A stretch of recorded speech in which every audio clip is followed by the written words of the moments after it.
हम लोग फुल पत्ती वाली क्लास पहली क्लास जो सितंबर की है उसको देखते हैं। करंट अफेयर्स की सारी जो है सो क्वेश्चंस को यहाँ देखा जाएगा कैसे कैसे करंट अफेयर्स में आ सकता है।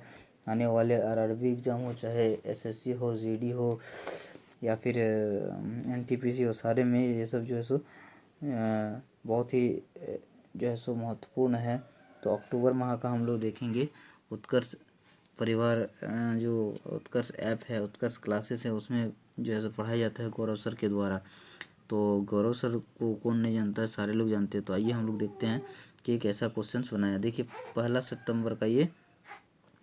सितंबर का जो है सो ये बनाया गया है। इसमें क्या है कि 31 अगस्त 2021 को किस देश ने तेज गेंदबाज डेल स्टेन ने क्रिकेट के सभी प्रारूपों से संन्यास की घोषणा की है। तो ऑप्शन देखिए, आप देख ही सकते हैं, श्रीलंका, ऑस्ट्रेलिया, न्यूजीलैंड या दक्षिण अफ्रीका। कौन हो सकता है बताइए। 31 अगस्त 2021 को किस देश के तेज गेंदबाज है?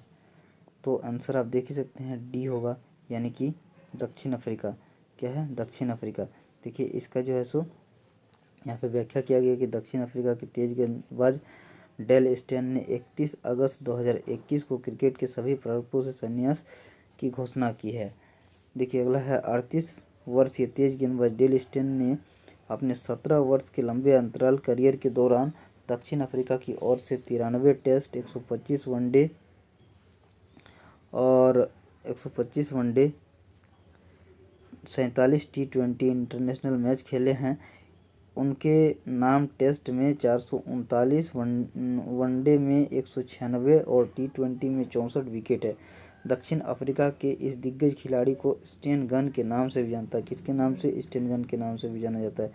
तो याद रखिएगा, ये जो है सो दक्षिण अफ्रीका, साउथ अफ्रीका के जो है सो प्लेयर हैं जिन्होंने संन्यास लेने की घोषणा कर दी है। ठीक है, ये तेज गेंदबाज है डेल स्टेन, इसी के नाम से स्टेन गन के नाम से जाना जाता है। चलिए अगला हम लोग क्वेश्चन देखते हैं। दोस्तों हमारे चैनल को अगर सब्सक्राइब नहीं किया तो प्लीज़ लाल कलर का सब्सक्राइब बटन दिया हुआ है, उसको दबा दे, ताकि जो है सो आपको नोटिफिकेशन पल पल के मिलते रहे। आइए अगला देखते हैं, और हमें मोटिवेशन में मिलता है। आइए अगला देखते हैं क्या है।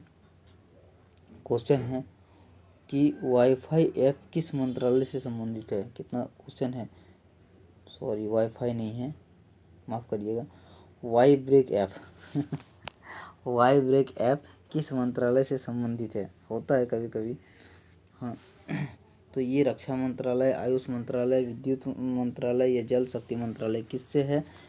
वाई ब्रेक ऐप ये है आपका आयुष मंत्रालय से रिलेटेड है। ठीक है, देखिए क्या है, 29 अगस्त 2021 को केंद्रीय आयुष मंत्रालय, ये आयुष मंत्रालय जो है ने मंत्री सर्बानंद सोनोवाल ने वैज्ञानिक भवन से वाई ब्रेक ऐप लॉन्च किया है। वाई ब्रेक ऐप रोजाना काम की दिनचर्या के साथ साथ तालमेल बनाते हुए पेशेवरों को तनाव घटाने और फिर से काम करने पर ध्यान केंद्रित करने में मदद करता है। आसन, प्राणायाम और ध्यान सहित 5 मिनट का प्रोटोकॉल एक ऐप के माध्यम से उपलब्ध होगा। कॉरपोरेट क्षेत्र में काम करने वाले पेशेवर अक्सर तनाव का अनुभव करते हैं, जो उनकी कार्य उत्पादकता और नकारात्मक रूप से प्रभावित करता है। 5 मिनट के प्रोटोकॉल का उद्देश्य कार्यस्थल पर लोगों को योग से परिचित कराना है। तो आप समझ सकते हैं क्या है ये ऐप की खूबियाँ। तो ये क्या है, आयुष मंत्रालय द्वारा वाई ब्रेक ऐप को जो है सो लॉन्च किया गया है। और ये कब? 29 अगस्त 2021 को केंद्रीय आयुष मंत्रालय के मंत्री सर्बानंद सोनोवाल ने इसको जो है सो विज्ञान भवन से इसको लॉन्च किया है। आइए अगला हम लोग क्वेश्चन देखते हैं क्या है। देखिए ये फूल पत्ती वाली क्लास की समसामयिकी है। अगला देखिए इसमें क्या है, क्वेश्चन है तीसरा कि अगस्त जो है 2021 में किसके द्वारा गांडीव अभ्यास आयोजित किया गया? अगस्त में ही है। क्या है? ऑप्शन आप देख सकते हैं, भारतीय नौसेना है, ये सब में कौन होगा बताइए। भारतीय थल सेना है, सीमा सुरक्षा बल है, राष्ट्रीय सुरक्षा गार्ड है, कौन होगा इसमें? तो आंसर आप जैसा देख ही सकते हैं, राष्ट्रीय सुरक्षा गार्ड है। ठीक है, देखिए इसका व्याख्या देखिए, अगस्त 2021 में राष्ट्रीय सुरक्षा गार्ड NSG, ठीक है, नेशनल सिक्योरिटी गार्ड द्वारा वार्षिक अभ्यास का तीसरा संस्करण गांडीव शुरू किया गया है। उत्तर प्रदेश, मध्य प्रदेश, गुजरात और राष्ट्रीय राजधानी क्षेत्र के कई शहरों में राष्ट्रीय अभ्यास के भाग के रूप में आतंकवाद विरोधी बल राष्ट्रीय सुरक्षा गार्ड द्वारा सिंक्रोनाइज्ड कमांडो का आयोजन किया गया है, जिससे बंधक और अपहरण जैसी स्थिति में उसके रेस्पॉन्स टाइम और रिएक्शन की जांच की जा सके। महाभारत में अर्जुन के धनुष का नाम गांडीव था। अभ्यास का उद्देश्य आतंकवादी हमले, किसी विमान के अपहरण या बंधक की स्थिति में कमांडो के बल देखिएगा कमांडो क्या कह रहा है, कमांडो बल के योजना मापदंडों को मान्य करना है। तो ये समझ सकते हैं क्या है। वर्ष 1984 अगला देखिए क्या है, इसमें इसके बारे में लिखा हुआ है। इसको हम लोग देखिए कैसे देखेंगे कि वर्ष 1984 में आतंकवादी और अपहरण के खतरों के विरुद्ध सर्जिकल कमांडो ऑपरेशन करने के लिए एनएसजी को एक संघीय आतंकवाद रोधी बल के रूप में गठित किया गया था। अगला क्वेश्चन है, 31 अगस्त 2021 को भारत के मुख्य न्यायाधीश एन.वी. रमन, भारत का मुख्य न्यायाधीश, यहाँ से आप समझ सकते हैं कि भारत के मुख्य न्यायाधीश कौन है, एन.वी. रमन ने 9 नए न्यायाधीशों को पद की शपथ दिलाई। अब समझ सकते हैं यहाँ पे एक क्वेश्चन उठता है कि भारत के मुख्य न्यायाधीश द्वारा जो है सो अन्य न्यायाधीशों को शपथ जो है सो दिलाई जाती है। शपथ दिलाई जाती है, क्या दिलाई जाती है, शपथ दिलाई जाती है। यानी कि मुख्य न्यायाधीश ही अन्य जो है सो न्यायाधीशों को शपथ दिलाएगा। तो वही बोल रहा है, 31 अगस्त 2021 को भारत के मुख्य न्यायाधीश एन.वी. रमन ने 9 नए न्यायाधीशों को पद की शपथ दिलाई। कौन एक इसमें शामिल है, ठीक है, justice V.V.. Nagarathna, justice Bela Trivedi, justice J K. Maheshwari, justice Indrajit Mohanty. तो इसका आंसर है जस्टिस इंद्रजीत मोहंती। आइए, 31 अगस्त 2021 को भारत के मुख्य न्यायाधीश यानी कि जिसको कि CJI बोला जाता है, CJI एन.वी. रमन ने 3 महिलाओं सहित 9 नए न्यायाधीशों को पद की शपथ दिलाई है। इन 9 नए जजों में से 3 जस्टिस विक्रम नाथ, जी.बी.वी. नागरत्ना और जस्टिस P.S. नरसिम्हा मुख्य न्यायाधीश बनने की कतार में हैं। करने में है। 9 जजों के जुड़ने से सुप्रीम कोर्ट के न्यायाधीशों की कुल संख्या 34 की स्वीकृति संख्या में से 34 की स्वीकृति संख्या में से 33 हो जाएगी, जिसमें CJI भी शामिल है। कौन है जिसमें CJI भी शामिल है। फिर से एक बार इसको पढ़ लेते हैं क्योंकि कुछ डिस्टर्ब हुआ था, तो इसको हम लोग फिर से पढ़ेंगे क्योंकि मोस्ट इम्पोर्टेंट जो है सो टॉपिक रहता है ये सब। 9 जजों के जुड़ने से सुप्रीम कोर्ट के न्यायाधीशों की कुल संख्या, यहाँ देखिए सुप्रीम कोर्ट के न्यायाधीशों की कुल संख्या कितना, 34 की स्वीकृति संख्या में से 33 हो जाएगी। स्वीकृत 34 हुआ था लेकिन 33 हो जाएगी, जिसमें CJI यानी chief justice of India, CJI का मतलब क्या है, चीफ जस्टिस ऑफ इंडिया भी शामिल है। ठीक है, तो अगला हम लोग देखते हैं क्या होता है। क्वेश्चन पूछा गया है जो, आइए देखिए क्या कह रहा है कि सुप्रीम कोर्ट के इतिहास में पहली बार है जब एक बार 9 न्यायाधीशों ने पद की शपथ ली है। यही इसीलिए इम्पोर्टेंट है क्योंकि फर्स्ट टाइम है जो होता है उसको पूछ लिया जाता है। पहली बार 9 न्यायाधीशों ने पद की शपथ ली है। महिला जजों में से एक जस्टिस नागरत्ना भी है। महिला जजों में से एक जस्टिस नागरत्ना भी है, जो वर्ष 2027 में देश की पहली महिला चीफ जस्टिस बनी। यहाँ पे एक देख सकते हैं कि वर्ष 2027 में, ये क्या लिखा है, ये 2027 गलत से प्रिंट हुआ होगा, है ना, में देश की जो है सो जो देश की पहली महिला चीफ जस्टिस बन सकती है, ये काट दिएगा, वर्ष 2027 जस्टिस बन सकती है। अच्छा नहीं, ये बन सकती है लिखा है। वर्ष 2027 में देश की पहली महिला जब चीफ जस्टिस बन सकती है। इसके अलावा जस्टिस P.S. नरसिम्हा भी है, जो बार से सीधे सुप्रीम कोर्ट में अपॉइंट हो रहे हैं। वे भी वर्ष 2028 में चीफ जस्टिस बन सकते हैं। सही बात है, चीफ जस्टिस यानी कि CJI। हाँ, फर्स्ट महिला चीफ जस्टिस अगर कहेंगे तो नागरत्ना को अपॉइंट करने की बात चल रही है, और नरसिम्हा PS नरसिम्हा की भी बात हो रही है, जो कि बाहर से सीधे सुप्रीम कोर्ट में अपॉइंट हो रहे हैं। वे भी वर्ष 2028 में चीफ जस्टिस बन सकते हैं। ठीक है। शीर्ष अदालत ने अपने स्थापना के बाद 71 से अधिक वर्षों में अब तक केवल 8 महिला न्यायाधीशों की नियुक्ति की है। कितनी? 8 महिला न्यायाधीश की नियुक्ति की है अभी तक में से, 71 वर्षों में से। अब देखिए, पहली महिला न्यायाधीश M फातिमा बीवी। पहली महिला न्यायाधीश कौन थी? M फातिमा बीवी थी, जिन्हें वर्ष 89 में नियुक्त किया गया था। कब? वर्ष 89 में नियुक्त किया गया था, 1989 में। ठीक है। अब यहाँ से एक क्वेश्चन आता है। क्या क्वेश्चन आता है? देखिए, सुप्रीम कोर्ट के शपथ गृहीता न्यायाधीश। अब यहाँ पे देखिए कौन कौन से हैं।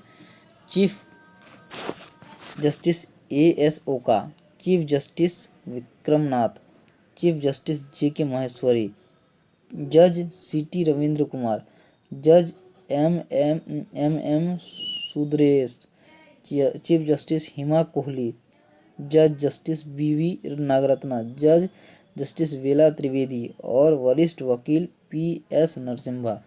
ये सभी जो है सुप्रीम कोर्ट के शपथ गृहीता न्यायाधीश हैं, जिन्होंने 9 लोगों ने जो है शपथ लिया है, वो ये हैं।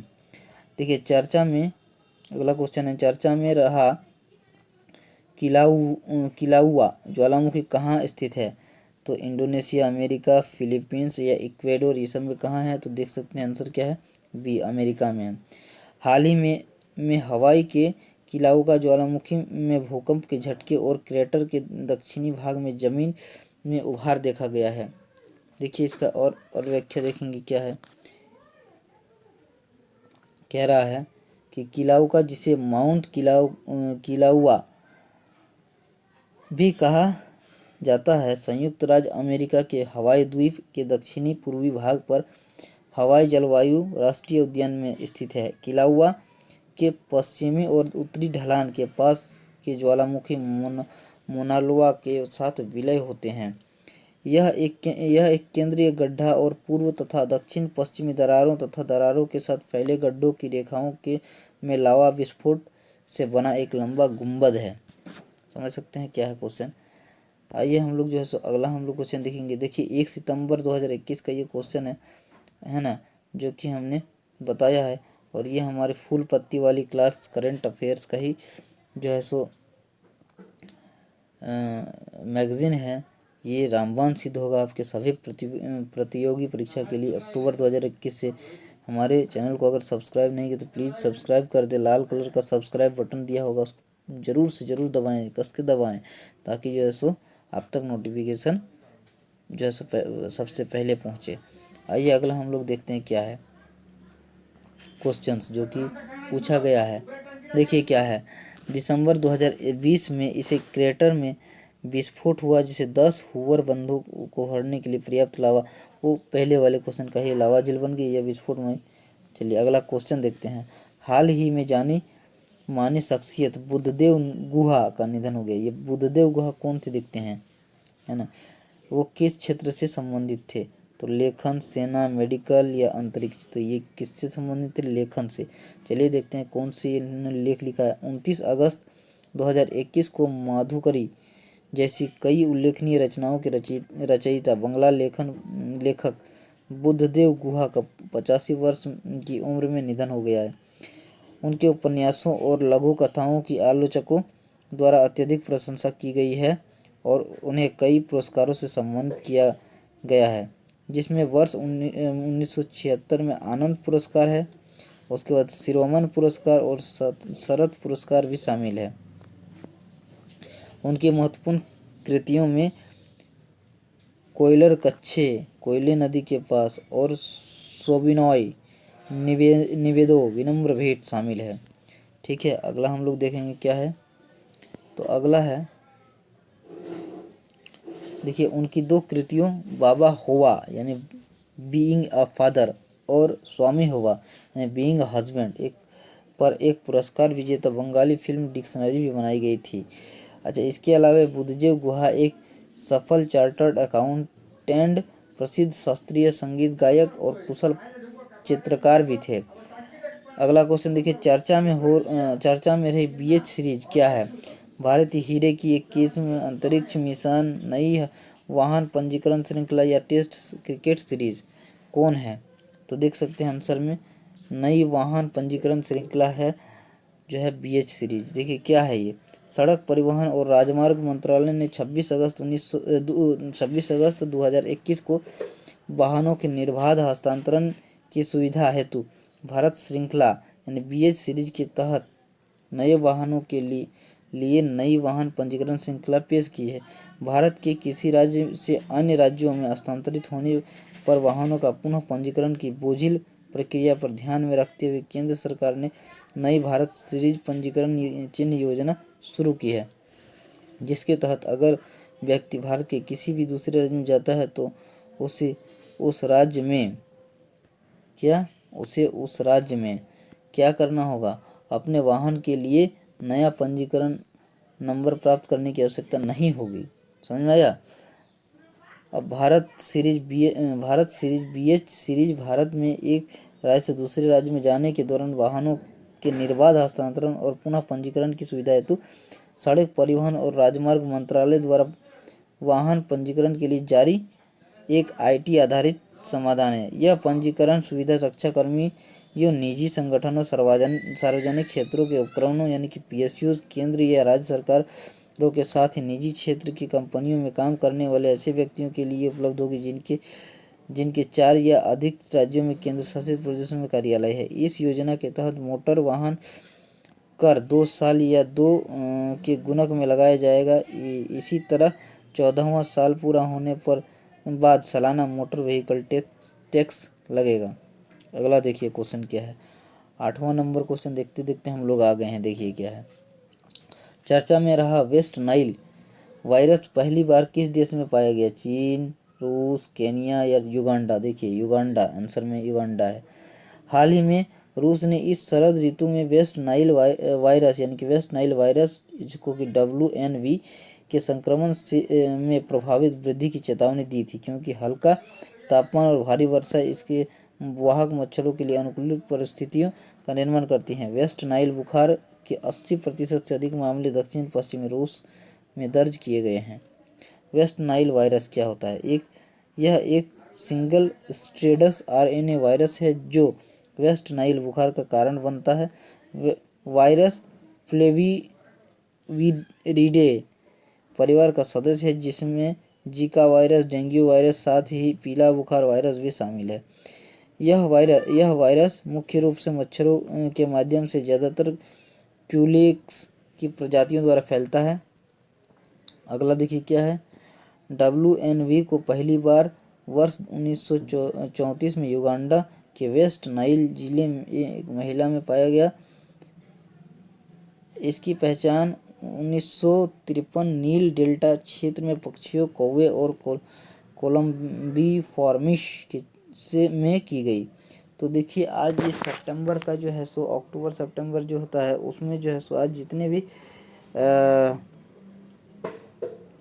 जो संभावित प्रश्न हैं उसको हम लोगों ने देखा है। और ये 1 सितंबर 2021 का जो है सो करंट अफेयर्स है। हम सारे पूरे महीने के जो है सो करंट अफेयर्स को जो है सो हम लोग नस्ते नाबूद कर देंगे यहाँ पे। और आप जो है सो हमारे साथ जुड़े रहिए और हमें सपोर्ट करिए ताकि हमें मोटिवेशन मिलता रहेगा।